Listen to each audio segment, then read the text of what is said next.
Hello, friends, and welcome to another edition of Transformational Astrology. I'm Henry Seltzer, and we want to talk about these amazing times that we're living through, the Pluto T-square, which is lasting throughout the rest of this month, and the rest of June as well.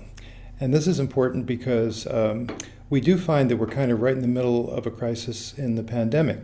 Now, the interesting thing is, I was aware of this about a month back when I first started looking at this configuration, and I noticed that May 14th, which is coming right up tomorrow as of this recording, was a hot spot as far as the astrology goes. And I've been associating these presences of Pluto that we do see, a very strong presence of Pluto, which I'll show you in the chart. So we've been identifying these strong Pluto presences with the coronavirus situation, and I think that makes some sense.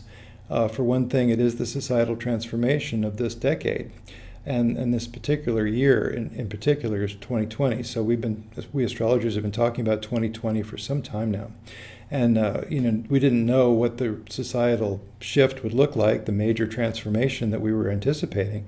But boy, we are sure seeing it now, are we not? There's such a major change in the way we conduct ourselves, the way we are in the society, the way we will be in the society after this is all over. It will be an entirely different ball game, as far as I can tell, as far as what the society is up to. A little bit more consciousness, I feel, is what's happening. And so identifying Pluto with that, I did notice that this mid-May time period was a very, very intense time, and it actually lasts for a while into June. And I wasn't sure how that was actually going to play out, but now that I see what's happening in the world, especially in the United States, and I see that what's happening is with very little coordination from the federal government, the states are starting to open, and they're being encouraged by the Trump administration to do so. And that may be a tricky situation because we do see outbreaks all over the country that are not really being handled or understood very well, and opening is not exactly what's required. So I do see that there's a bit of a hassle right now, including all kinds of cross currents in the public information that's coming out of Washington, D.C.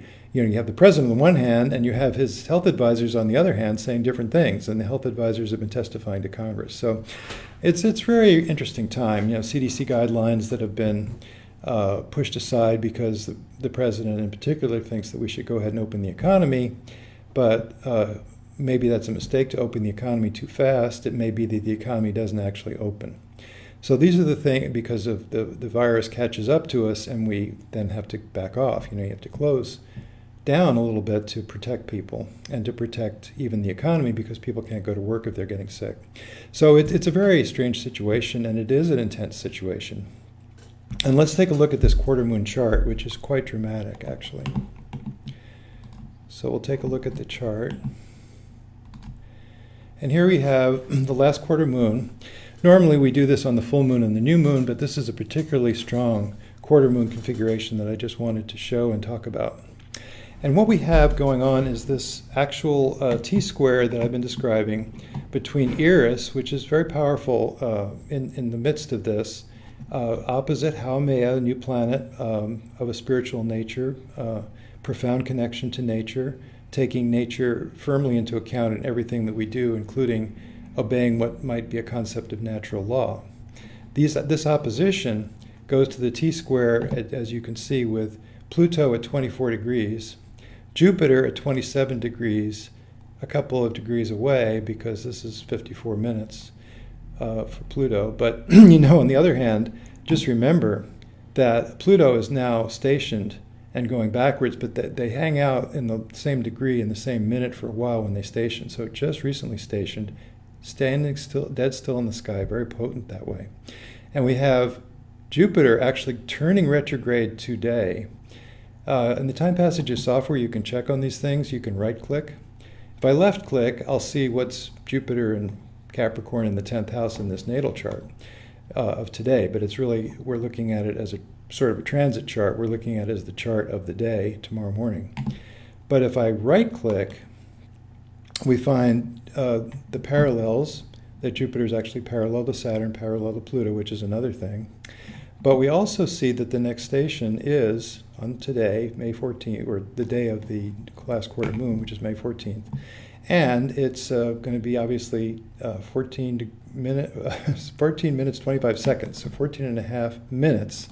Right now it's at 14, to be more precise. Well, it's right at the time, it's just about to station. So we have Pluto's already stationing, and we have Jupiter about to station today.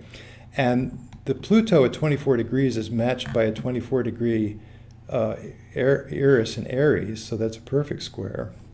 And then at the same degree square, called a partile square, by the way, technical parlance of the astrology. And then we have, look at this, we have the sun and the moon in their square alignment for this quarter moon at, by George, 24 degrees. So everything, because the sun and moon and that quarter moon, what we say about the last quarter moon is that it's a crisis in consciousness. There's something in the awareness of the situation that is not completely resolved, and this is the time to resolve it. This is the time to see if the impulse from the April 22nd new moon is going to find its realization, or if that is really a viable notion. And there's several things about that we might take into account, including the fact that that was a very, it happened to be on Earth Day, April 22nd, and it was a very profound new moon in the sense of environmental consciousness. So there is, you could say, a crisis in consciousness going on in the society right now that has to do with accepting what's required, and you could say for the environment, you could say for the health situation, similar concept. In other words, are we moving in accord with natural law? Are we taking care of all the creatures on the earth? Are we taking care of the air pollution? Are we taking care of the water pollution? Are we taking care of the greenhouse gases and the impending threat of climate change? Are we or are we not? And are we taking into account what has to happen in terms of keeping the population safe from the coronavirus? And perhaps not. So this is what I saw several weeks ago, and I was wondering why it would be particularly difficult just when things were supposed to be getting better. And now I see that it's probably because the steps were not put in place to safely open, although some places they do. Like if you find that there's a restaurant that has opened, and what they're doing is they are distancing, they are doing it half capacity, leaving plenty of space between the tables, probably everybody wearing a face mask until they put their fork in their mouth, I suppose. And, the kind of social distancing that's necessary. Same thing for the meatpacking plants. The meatpacking plants are, I don't want to tell too many current events, but everybody should be aware that the meatpacking plants are a problem because the assembly line is shoulder to shoulder, and they don't want to change that because it would mean a slower production line, and they're worried about getting their product out, which is a reasonable fear. But they also really need to take into account the prevalence of the virus and the possibility of infection, and that is going to be a situation that will have to be corrected. The CDC guidelines for the meatpacking plants are quite clear, but they're not being put in place. So these are the situations that we're dealing with, and it is a crisis situation in the culture. It may be a crisis situation in your own life, depending on how this hits your chart. There is going to be some strong messages coming down on you and as an individual on what you might be able to do in terms of your own self-transformation, in terms of the natural evolution that you are part of, that you are slowly coming to, so that as you mature, as you grow in your understanding, you're actually coming to a place of peace within yourself and also adherence to what your firm higher mind principles are, what your higher self wants to have happen, what the universe intends. So these are spiritual times, and these are times that we have to tune into that spiritual component. And we are very, very obvious consequences when we do not. So I think that's one way that this COVID is actually a blessing, because what we're doing as we go through our daily lives, each one of us individually, is we are making the choices that we need to make for our own health, and that includes social distancing. And if you think about it, that is a concept involving consciousness. So as we used to go about our daily lives, go to bars, go to concerts, do whatever we were doing, go to the office, and not even thinking about the proximity of other people. It wasn't an issue.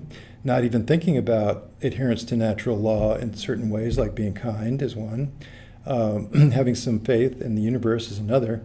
Having some consciousness about what's going on the other side of the divide between person and person. What is happening over there? Are we being kind? Are we communicating properly to this person? Is there a way that we're tuning into the sensitivity of what they're about and not trampling on their feelings? Those things are somewhat conscious in many people, and in greater degrees with greater frequency, with other people, but not always adhered to. And now we are having to be more conscious in our dealings with each other, in the way we do our own life. A lot of people are doing more healthy things. They are building their immune system. They're exercising.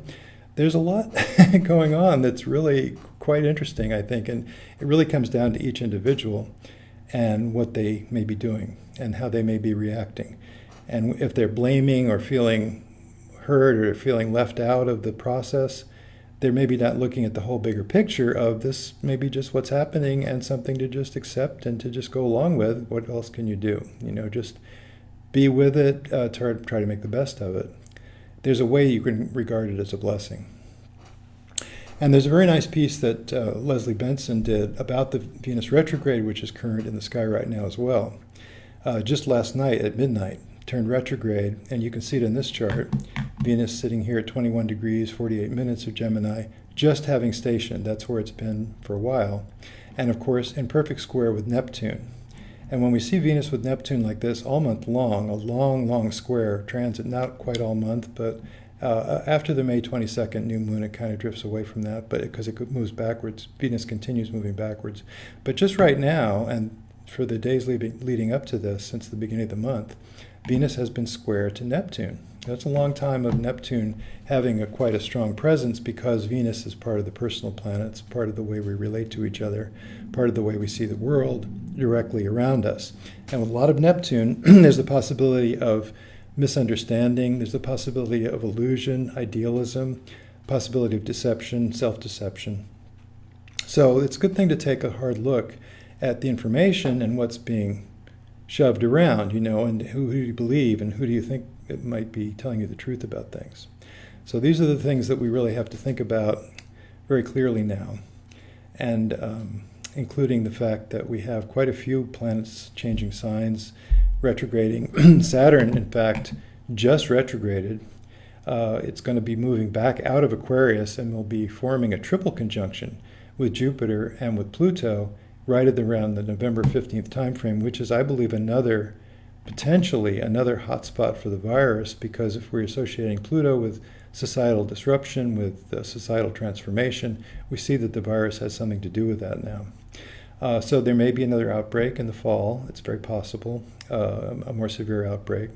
And it's also possible that the presidential election will lead to some kind of societal mishap, constitutional crisis perhaps. We'll have to wait and see how that plays out. But I think that it's going to be a very contentious time this November coming up. So what else can we see?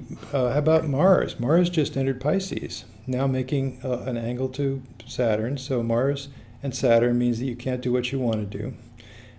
You have to give in. You have to adhere to limits. There's ways that you want to go, and you have to go, stop. And we're seeing that too. Of course, the tendency of everybody would be to reopen the society. Let's get back to normal. Let's have our normal life again. Let's have restaurants and movie theaters. Let's have meetings, concerts, and business organizational situations. Let's keep our businesses going, keep our economy going, all of that. And we do see that now we're running into barriers to that. We are beginning to understand what the barriers are, what the possibilities are, that we may have to go slowly, that we may have to stop and think, that we may have to proceed with caution.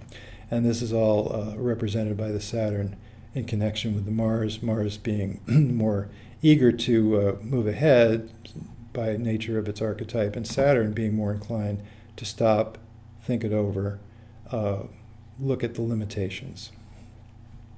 So we have all this happening. We might include even the fact that Chiron and Uranus are still connected by the fact that they are 30 degrees apart in the sky. They have been for some time. So we have surprises, we have painful surprises, we have bringing out our own inner patterns, which Chiron is very good at. The places where we were wounded in the past and therefore have habitual patterns that are not perfectly aligned with who we really are. We may not be doing the things that we want to do. We may not be fulfilling ourselves in the way we want to, possibly because we are being held back by these old wounds, these habitual patterns that are we're kind of stuck in that groove or that rut until we can possibly address the situation, try to understand better what that inner turmoil might reflect, think back to how that was reflected in maybe early parental interactions, other kinds of childhood trauma with siblings or with school, things that really kind of got stuck there, things that we didn't want to go to, we didn't want to go and face. We wanted to kind of not think about that, push it out of the way, wall it off, but that doesn't work very well for the long haul. You have to break down those walls. You have to open up your ability to see into those wounded places and try to comfort that part of yourself that feels cut off and alone, a lonely child that doesn't have the comfort that it needs from the authority figures that it is in relation to. Those are the type of wounds. So that's still very much up for us, and it's a great opportunity actually having a Chiron Uranus like this, because it actually does refer to the possibility of using our intuition, making a change, having a departure from the old status quo that wasn't working very well, and just seeing what those are like, and really having a chance to closely examine what's going on within. So these are some of the themes. And we do want to talk just for a minute about Venus being retrograde. Venus spends a long time in Gemini, up until August. And in fact, on June 10th, I believe it is, has its heliacal rise in Gemini. So we have a Gemini Venus that's going on right now. And that is a spiritual format of Venus. Gemini is the quintessential mental sign. It's curiosity, it's learning, it's finding ways to put connections together, thinking things through. And with Venus there, and especially with Venus retrograde, which means we're taking it on the inside, it's happening more in an inner way than an outer way. We have a chance to reflect, we have a chance to think, we have a chance to make the synaptic connections that we need to between our heart and our head, understanding that the way we relate to others has a great import right now, and that it does involve communication by Gemini communication, but in a thoughtful way. So it's a chance for us to do a little bit of a reset in the way we're doing our relationships as well as everything else. And the fact that it's with Neptune brings that spiritual dimension in, brings the understanding that there's more to the dimensionality, there's more dimensionality to the situation than just the 3D physical reality that this culture has gotten itself so completely imbued with. We're very good at it. We're very good at analyzing everything in terms of science, figuring out the cause and effect medically, making great strides. Things that we never thought were possible are now possible in medical terms. Our understanding of the physical universe has grown. The planets, the stars, the galaxies, the black holes, all of that. But what's missing is a reverence for the hidden world, the unseen world, that is represented by nature, really, and is represented by what we might call the universe. We could call it God, we could call it goddess. This is a real thing. There is more to this life than what we can see on the surface. And the soul is part of our existence, but it's not something that dies with the body. It's not something completely identified with the brain or the heart. It is something that is beyond our physical self, that is attached to our physical self. And we learn these things by some, real dedicated inquiry, and astrology helps, I believe, because how could that be? How could the planets tell us information about ourselves, information about what's going on in the culture, so clear? The information is so clear, and the only way that happens is through some kind of a sort of magical agency beyond this pure scientific, rationalistic thinking. So we have to accept that there's another side to life besides this the obvious 3D materialistic understanding that is so prevalent. So I think that's most of what I wanted to say. Remember that Haumea is really part of this T-square, and Haumea does represent a profound connection to nature. It's really clear in the charts of people like Joseph Campbell, like also Carl Jung, who really did understand that the subjective environment is nature. It's a way of connecting to nature, our hidden, unknown parts of ourself, the unconscious, that Freud and Jung discovered and talked about. So discovered more facets of and talked about more completely, and really brought that understanding into the culture in the early 20th century. And you see it in charts of people like David Bowie, who was always charismatic, always changing, always bringing his own way of connecting to nature, right? And he was making the myths. He was kind of a myth himself. And just like Joseph Campbell said, mythology is here to connect us with nature. That's what it's about. And he had a very strong presence of Haumea as well. So that's part of this configuration. That's part of what we're learning right now. That's part of the intensity of this whole experience, that we have to think for ourselves, as indicated by Iris, which is about individual courage, individual understanding of what your own bottom line is, and going for that, and articulating that, what you cannot not do, and being a warrior for that. That's what Iris is all about. And the fact that each one of us independently has to make these decisions, has to work with the situation, with the social distancing, whatever, take individual responsibility, be brave in the face of everything, go for the positive approach. That is all part of what's happening right now. That's the challenge for each one of us, to step up to the plate and really be the most authentic person, most authentic version of ourselves that we can find, that we can be. And that's the transformation that we are all in the midst of individually, and of course collectively as well. So let's transition back. That's pretty much all I had to say there. And this has been short and sweet today. We just wanted to give a brief overview of the situation as we see it, and to just mention that this mid-month timing is a very intense timing in the whole COVID situation in this country, for sure, from all the things that I can glean from the news. And in our own individual lives, too. We've been sheltering for a couple of months now, and it's getting old, it's getting difficult. And it is something we have to be brave about and just see it as a process. This is a process that the culture is in the midst of, that we're in the midst of, that the earth is in the midst of, and maybe the fact that some of the streams are running clear and the air is clear over Wuhan right now may be a clue that if we cut back on certain activities, especially fossil fuel use, we can make a difference in the way the world is, and the way climate change is coming down upon us. Maybe not so hard if we can keep the greenhouse gases under control. So I think this is a thoughtful time. We each have to make a thoughtful approach to what we're doing. And I think the general tendency is for an increase in consciousness. That's what it takes. And I think it will be true after the COVID threat is resolved, after there's a vaccine. Probably that's the best way out of it, or just such a good testing program in place that we can identify hotspots immediately and isolate them and contain the virus.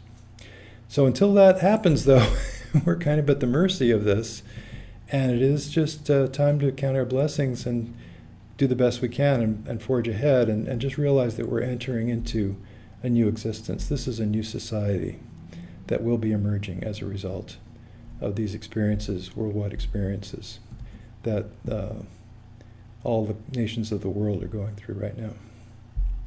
So it's a difficult time, but it's an optimistic time. It was the worst of times. It was the best of times. It was the age of foolishness. It was the age of great wisdom. And that could be said about our times today.